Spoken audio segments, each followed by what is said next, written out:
There are two ways to make your tires shine like new. One is with with this kind of spray cans.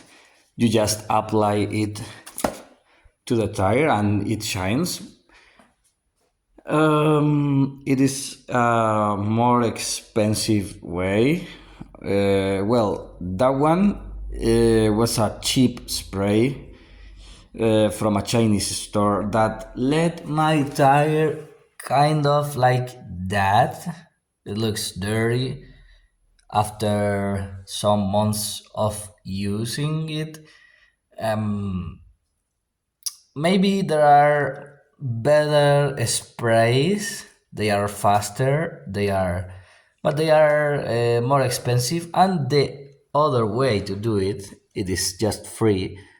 This is old engine oil on a water bottle with a brush, and ta-da! It shines like new, just like that, with a brush,